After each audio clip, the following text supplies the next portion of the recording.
Avec moi, Benoît Carrier-Clich pour la chronique Techno. Bonjour Benoît. Salut Sylvain. Cette semaine, tu nous fais la comparaison entre les ordinateurs portables et les tablettes. Effectivement. Présentement, j'ai amené 3 produits ici sur le comptoir. J'ai l'ordinateur portable que tout le monde connaît depuis les 15-20 dernières années. Après ça, on va avoir les tablettes, que c'est une nouvelle mode aujourd'hui. Depuis quelques années, beaucoup plus de tablettes sur le marché. Et aussi, j'ai amené le petit dernier nouveau sur le marché qu'on appelle un hybride entre un ordinateur portable et une tablette. Je vais faire la comparaison des 3. Je vais commencer un peu avec le portatif parce que tout le monde connaît l'ordinateur portable. Ce n'est pas un produit qui va disparaître de sitôt parce que c'est une machine que tout le monde utilise, que ce soit chez Mac ou que ce soit chez PC. C'est sûr que l'ordinateur portable commence de moins en moins à être populaire dans les magasins pour la vente parce que le produit se fait remplacer tranquillement pas vite par des tablettes. Ça reste qu'une tablette ne remplace pas un ordinateur, mais c'est un complément pour la famille ou complément pour le travail. Si je regarde un petit peu, l'avantage d'un ordinateur, c'est le côté prix, parce que le prix d'un portatif aujourd'hui a énormément baissé. Ouais. On parle d'un ordinateur portable dans les coins de 300 $ qui peut monter jusqu'à 2000 $, qui comparativement, il y a une dizaine d'années, c'était dans les 2 à 3000 $ facilement. L'avantage d'un portatif, souvent, c'est qu'on a la liberté de travailler sur Windows ou sur Mac, qui est quand même un environnement de travail qui est facile à utiliser. Et aussi, c'est une question beaucoup de prix. Et une grandeur d'écran qui, aujourd'hui, on part de 12 pouces jusqu'à du 17 pouces. Si on regarde un peu la tablette, qui est une nouvelle mode aujourd'hui, qui est un bon complément à l'informatique, mais qui ne remplace pas, comme je disais, l'ordinateur portable, c'est que la beauté d'une tablette, si on prend cette tablette-là que chez Samsung, qui est le dernier bébé de chez Samsung, qui l'appelle la Galaxy Tab S, d'un écran de 10,5 pouces. C'est une tablette qui est très bien primée chez la compétition, bien, que ce soit chez Apple, que ce soit d'autres fabricants. Elle fait très, très bien sa place dans le marché. Est-ce que la qualité de l'écran, l'image, c'est tellement beau. Samsung utilise leur dernier écran qu'on appelle AMOLED, Super AMOLED, qui est un écran très haute qualité. C'est surtout sur les images, sur la couleur, la vivacité des couleurs.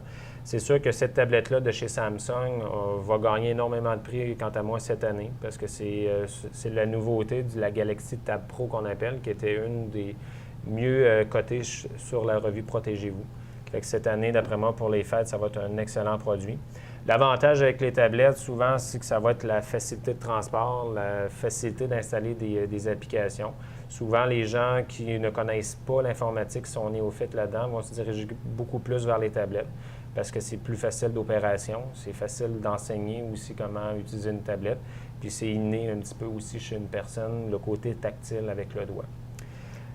Du côté de Samsung, qu'est-ce que je trouve intéressant, c'est vraiment la possibilité de mettre la carte mémoire aussi. Là. Effectivement. On peut aider d'une certaine manière d'améliorer notre produit, parce que quand on ajoute un produit à Apple ou peut-être d'autres tablettes, que c'est pas possible d'ajouter une carte mémoire supplémentaire, on est comme pris avec la mémoire qu'on a achetée. Là. Effectivement, lors de l'achat, par exemple, d'une tablette qu'on connaît tous d'Apple, il faut sélectionner vraiment la bonne capacité de mémoire parce qu'on n'est pas capable de rajouter de la mémoire. Il y a des façons de faire, mais ce n'est pas nécessairement les mieux. Si on regarde chez Samsung, il y a une facilité, c'est qu'il y a une carte d'extension de mémoire supplémentaire. Exemple, cette tablette-là vient avec 32 GB de mémoire. Si, par exemple, vous téléchargez des vidéos, de la musique, des applications, qu'à un moment donné, vous manquez d'espace de mémoire, il y a possibilité de rajouter une mémoire jusqu'à 128 GB à l'intérieur qui va vous donner un nouveau souffle à votre tablette. Si on regarde aussi la nouveauté qu'on appelle l'hybride entre un ordinateur portable et une tablette, chez eux, ils sont quand même très bien cotés sur le marché. On appelle des transformers. Ça l'explique un petit peu, l'hybride du portable et de la tablette. La beauté, c'est que c'est un ordinateur portable avec Windows 8.1 à l'intérieur. La beauté de ça, c'est que si on travaille, on a la facilité d'utiliser un clavier complet. Mais si on part en voyage et qu'on n'a pas nécessairement besoin d'utiliser le clavier, tout simplement la détacher. C'est génial comme idée. Elle devient automatiquement une tablette avec Windows 8 à l'intérieur, qui est le même principe qu'un ordinateur portable. Ça fait déjà quelques années que ça existe quand même, des hybrides comme ça. Mais est-ce qu'avec le temps, on s'est rendu compte que, je sais pas, ça prend, je sais pas, je vais utiliser un terme anglophone, là. Est-ce qu'il y a du lousse? Je veux dire, est-ce que l'appareil vient qu'à un moment donné, on sent, parce que c'est un hybride, que c'est moins résistant? Ou, Ça va faire à peu près 3 ans qu'Asus vont développer une tablette qu'on appelle Transformer, qui est ce type de tablette-là. Les premières années étaient sous Android. OK. Cette tablette-là, on a eu 3 ans de temps des ventes. Présentement, on n'a pratiquement aucun retour concernant le système de connexion ou un certain lousse sur le connecteur. Je vous dirais, Asus font beaucoup leur devoir là-dedans. C'est que c'est une compagnie qui sont en très grande expansion. Puis je pense qu'il y a une certaine notoriété avec ces types de tablettes-là, qu'il n'y a pas beaucoup de compétition sur le marché. Il y en a avec des tablettes sous Windows 8, mais souvent, c'est que le type de connecteur pour le clavier, il n'y en a pas beaucoup qui sont intégrés avec le clavier. Parce que souvent, on va voir le fameux clavier Bluetooth que tout le monde connaît, qu'on peut adapter sur n'importe quelle tablette, mais seulement, il n'y a jamais de souris. La souris, sur certaines applications, un document Word, un document Excel que vous voulez travailler, sans souris, c'est souvent laborieux. Même avec le doigt, il manque de précision. Souvent, quand on va tomber avec une tablette comme celle-là, il va y avoir un petit écran pour la souris, pour le doigt, et aussi un port d'extension USB qu'on est capable de rajouter, soit une clé USB ou soit une souris sans fil. C'est important, ça, parce que ça facilite la tâche beaucoup. Quand tu as des photos, n'importe quoi, tu as besoin de faire le transfert ou... Oui, bien effectivement, parce que certaines tablettes aussi de ce format-là ont la possibilité d'être branchées sur un écran externe. OK. Souvent, le reproche numéro 1 sur certaines tablettes, c'est la grandeur de l'écran. C'est un écran de 10 pouces. Il y a certaines tablettes à plus grand format de chez Samsung, on va tomber à 12 pouces. Mais seulement, c'est les plus grands écrans qu'on est capable d'aller chercher avec ces types de tablettes-là. Asus ont développé ce type de tablette-là qu'on est capable d'ajouter par le port HDMI, un écran externe ou l'envoyer directement sur un téléviseur.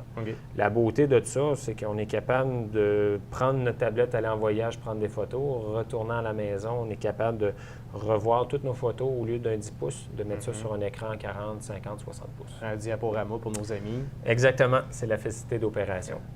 Je m'ennuie du tourniquet, là, tu sais, les anciennes diapositives. Là. Le fameux, c'est sûr que l'ère technologique aujourd'hui, on montrait ça à des jeunesses, ils se demanderaient à quoi que ça sert, mais aujourd'hui, c'est sûr qu'avec l'informatique, que ce soit une tablette, un hybride ou un ordinateur portable, aujourd'hui, on est capable de faire nos diaporamas avec des logiciels très faciles aussi à utiliser. Parfait. Si on regarde dans les prix, c'est sûr qu'aujourd'hui, il y a des tablettes à partir de 199 $ jusqu'à 500-600 $. Si on regarde présentement, Samsung avec leur Galaxy Tab S 10.5 pouces, c'est au prix de 519 $. Les gens vont dire c'est quand même assez cher comparativement, exemple, qu'est-ce que je pourrais avoir dans un ordinateur portable. C'est sûr que c'est la meilleure gamme présentement chez Samsung, c'est celle-là. Il va avoir la Galaxy Tab 4 10 pouces, que présentement va osciller entre 300 $ et 399 $, tout dépendant des promotions qu'il va avoir. Si on regarde un petit peu celle-là ici, qui est la Transformer de chez Asus, qui est un hybride entre l'ordinateur portatif et une tablette, cette tablette-là se détaille 399 $, incluant le clavier aussi qui est avec. Pour le prix, et il ne faut pas oublier Office. Souvent, les gens qui vont acheter un ordinateur portable ne viennent jamais Office, qui va être Word, Excel et PowerPoint. Cette suite d'Office-là, souvent, va être à peu près une 130 $, qui est quand même assez dispendieux pour un ordinateur portable. Mais cette tablette-là vient avec la suite Office qui est intégrée. Pas cher. Fait que si on prend 400 $, moins le 130 $ à peu près, la tablette revient quand même à un très, très bon prix pour un hybride d'un ordinateur portable et d'une tablette. Et finalement, un ordinateur de table ou portable avec Windows intégré à l'intérieur va osciller entre 300 $ et 1000 $, tout dépendant de ce que vous voulez avoir comme type d'information ou grosseur d'écran ou processeur aussi à l'intérieur. C'est quoi les questions qu'on doit se poser pour faire notre choix, pour faire le bon choix, pour dire, bon, bien, c'est plus un ordinateur portable qui me convient versus une tablette? Souvent, qu'est-ce qu'on va poser comme première question aux clients, c'est souvent quel besoin vous voulez avoir avec votre tablette. Est-ce que c'est pour voyager, est-ce que c'est pour le travail ou c'est pour les loisirs à la maison? Souvent, par ces questions-là qu'on va poser aux clients, on est capable rapidement de cerner quel genre de tablette ou d'ordinateur qu'on doit conseiller à notre client. Si, par exemple, toi, tu as une famille à la maison, tu es déjà équipé d'un ordinateur portatif et tu veux avoir un deuxième ordinateur, que ce soit pour aller sur Internet, sur YouTube, aller voir des photos, aller faire des recettes, souvent, l'ordinateur qui est déjà à la maison, c'est pas nécessaire d'acheter un deuxième ordinateur parce que souvent, pour les jeunes ou pour juste vous, en tant que parent, vous voulez faire, par exemple, des recherches Internet, regarder votre journal, la tablette est un excellent compromis. Si on regarde un peu ce type de produit-là qui est un hybride, à qui que ça peut convenir, souvent, ça va être des professionnels qui vont travailler sur la route souvent. Ils veulent avoir un ordinateur avec Windows, qui veulent avoir leurs applications soit pour le bureau ou soit des documents qui sont très spécifiques à Windows ou des logiciels. Mais à la maison, la fin de semaine, vous voulez utiliser une tablette soit pour les enfants ou soit pour vous-même, mais c'est un excellent compromis. Et le fameux ordinateur portable que tout le monde connaît. Si, exemple, vous dites « j'ai aucunement d'ordinateur à la maison, mais je dois travailler sur des documents Excel, je dois travailler sur la route parce que j'ai besoin d'un plus grand écran », mais souvent, le côté portatif va être intéressant à conserver. On ne remplacera jamais un ordinateur portatif à la maison si on a à travailler soit sur des documents Excel ou sur Internet, parce que c'est un environnement que tout le monde connaît bien et que c'est facile à utiliser. Ouais. Versus une tablette, c'est la nouvelle mode aujourd'hui, qu'on va tomber avec des types de tablettes et à 300 à 350 $, c'est quand même assez intéressant et c'est surtout pour le voyage. Et moi, je t'avoue que quand la tablette a sorti sur le marché il y a quelques années, là, je trouvais que c'était un produit qui ne s'adressait pas à moi du tout. Je disais, il y a peut-être un marché pour ça, mais j'y croyais plus ou moins. Puis aujourd'hui, je te dirais que c'est un des produits que j'aurais plus de difficulté à me passer. Oui, souvent, les gens, qu'est-ce qu'ils vont dire?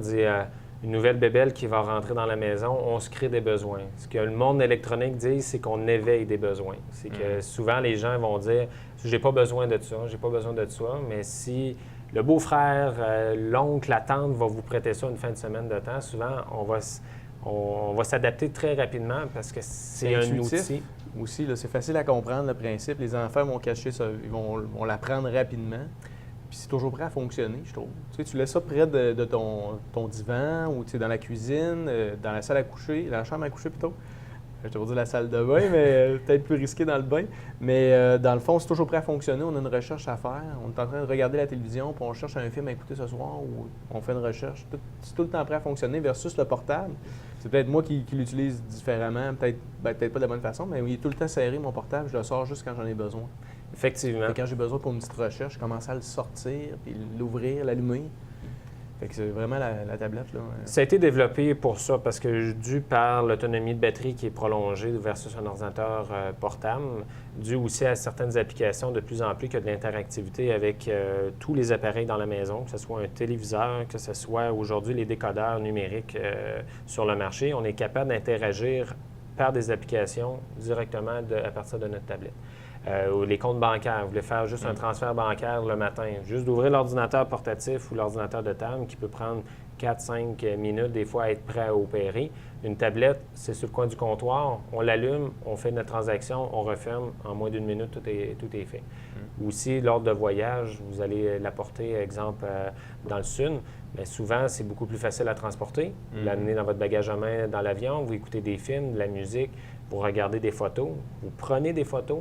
Fait que c'est un outil qui est... Vous restez en contact avec votre famille là-bas, vous allez dans un endroit, un restaurant qui offre le Wi-Fi, le réseau sans fil, vous branchez, vous communiquez facilement avec. Là. Effectivement. Vos photos que vous avez prises, fait que vous pouvez donner un suivi de votre voyage. Puis ça. Oui, effectivement. Fait que les tablettes aujourd'hui ont beaucoup la cote et c'est pas pour rien. Puis même aussi pour la période des fêtes. On s'en vient dans une période qui est quand même assez importante, qu'on appelle le vendredi noir, surnommé le Black Friday. Si on regarde dans les tablettes, il va y avoir une tablette qui va se détailler dans le coin de 279 à 299. On n'est pas sûr encore des prix chez Samsung. Fait qu'ils ont des énormes rabais qu'ils vont avoir dessus. Fait que c'est vraiment le temps de s'en procurer aussi pour les versions 10 pouces. Puis dans les ordinateurs portatifs aussi, il va y avoir des bons rabais à partir de 300 $ pour des ordinateurs portables. Fait que c'est sûr qu'aujourd'hui, l'informatique gravite autour de tout. Et c'est pour ça que les compagnies le savent qu'ils font des bons rabais.